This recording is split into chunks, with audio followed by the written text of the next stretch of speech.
Em nome do Pai, do Filho e do Espírito Santo. Amém. Caros irmãos e irmãs, no nosso último programa nós começamos a falar um pouco sobre o relacionamento de Jesus com o templo. Depois de termos feito várias reflexões sobre o relacionamento de Jesus com a lei antiga, a lei de Moisés, e sobretudo com a chamada tradição dos antigos, que eram comentários feitos por escolas rabínicas à própria lei, procurando concretizá-la no dia a dia do povo. Agora, no programa anterior, nós vimos como o catecismo introduz uma reflexão sobre Jesus e o templo. Vimos como Jesus, assim como os profetas que vieram antes dele, teve pelo templo de Jerusalém o mais profundo respeito. Jesus foi apresentado no templo 40 dias depois do seu nascimento por Jesus e Maria e reconhecido por Samuel. Aos 12 anos, Jesus prefere ficar no templo, se desligando então da comitiva com a qual ele tinha ido a Jerusalém para uma das festas do seu povo. E ali ele vai mostrar para José e Maria que eles não deviam se preocupar com ele, porque ele tinha que se ocupar com as coisas do Pai. Então, estar no templo junto com os doutores da lei era se ocupar, de certa maneira, com as coisas do Pai. Vimos como durante os anos da sua vida oculta, Jesus acompanhava seus pais a Jerusalém por ocasião das grandes festas, como todo o povo judeu fazia naquela época. E mesmo no seu ministério público, nós vemos que os evangelhos nos falam de várias idas, de várias peregrinações de Jesus a Jerusalém por ocasião das grandes festas judaicas. E aí nós chegamos ao parágrafo 584. Jesus subiu ao templo como lugar privilegiado de encontro com Deus. O templo é para ele a morada de seu Pai e é uma casa de oração. E é por isso que Jesus se indigna pelo fato de o ato externo do templo ter se tornado uma casa de comércio. Mateus 21:13, é quando Jesus expulsa os chamados vendilhões do templo, né? Mas se Jesus expulsa os vendilhões do templo, é por amor zeloso ao seu Pai. Não façais da casa de meu Pai um mercado.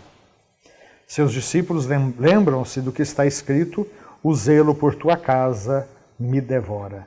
É o que está no Salmo 69 e é reproduzido por São João no capítulo 2, versículo 16 a 17 do seu Evangelho. E depois da sua ressurreição, os apóstolos mantiveram esse respeito religioso para com o templo.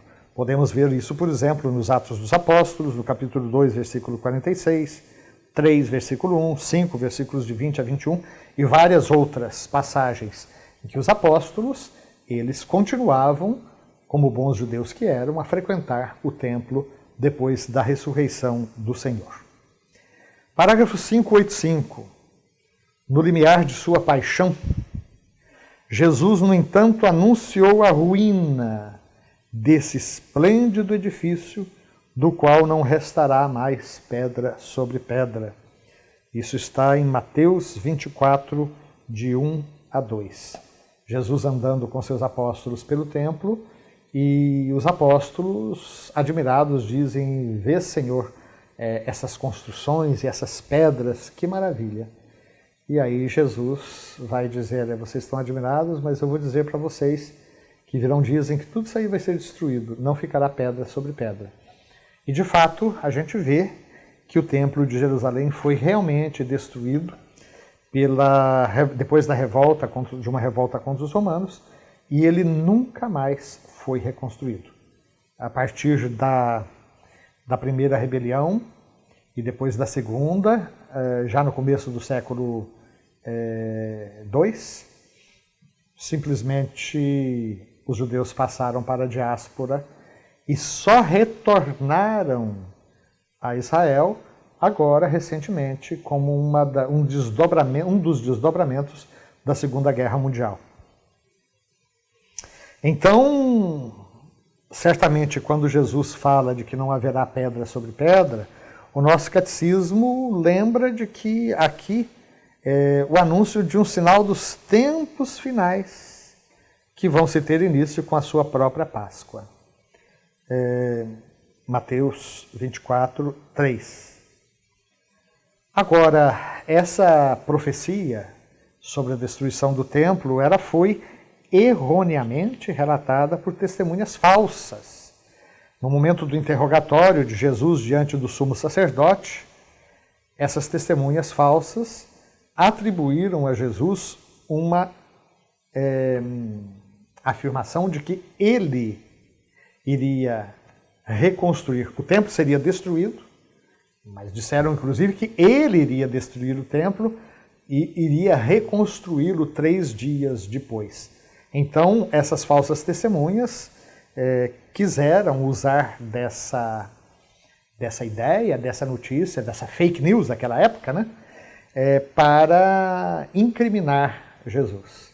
Na realidade, quando ele falava que em 3 dias eu retificarei, os evangelistas falam, ele estava se referindo ao templo do seu corpo, ou seja, Jesus estava falando da sua ressurreição, que aconteceria ao 3º dia.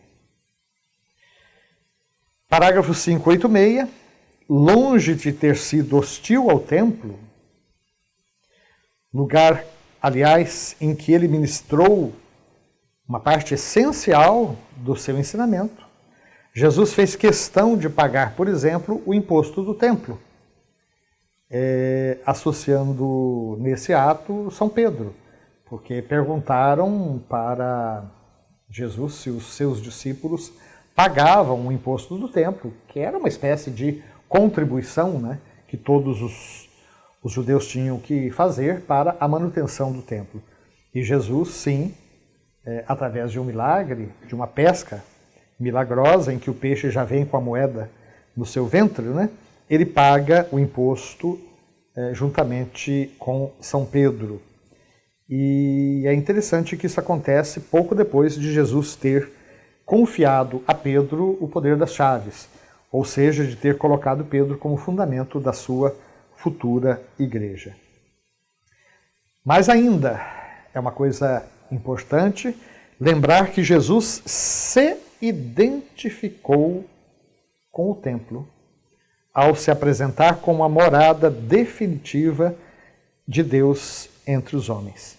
Isso nós podemos ver, por exemplo, em João 2:21, Mateus 12:6. Aliás, meus queridos, existe um tema que vale a pena, sobre o qual vale a pena a gente refletir um pouco, que é justamente sobre o mistério do templo, o templo enquanto presença de Deus.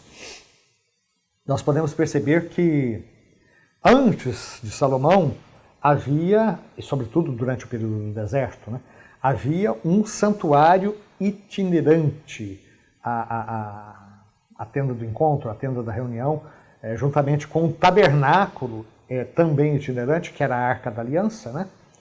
Até que Davi leva a Arca para Jerusalém e Salomão constrói o templo de pedras, o templo que pretendia ser definitivo. Mas nós vamos ver que no Novo Testamento existem reflexões muito bonitas sobre o mistério do templo, mostrando que nós somos templos de Deus. Nós somos inabitação do próprio Deus. Se alguém me ama, diz Jesus, meu Pai honrará, e nós viremos a Ele, e nele faremos a nossa morada. Assim também a comunidade é templo de Deus, né? Onde 2 ou 3 estiverem reunidos no meu nome, eu estou no meio deles. E particularmente o irmão, o pobre, o sofredor, é identificado com o próprio Cristo como sinal da presença de Deus. Então, nesse sentido, o nosso corpo tem uma dignidade muito grande. Nós somos inabitação da própria Trindade. Então, que nós possamos crescer no respeito e na comunhão com o templo de Deus, que é sagrado, e isso somos cada um de nós. Amém.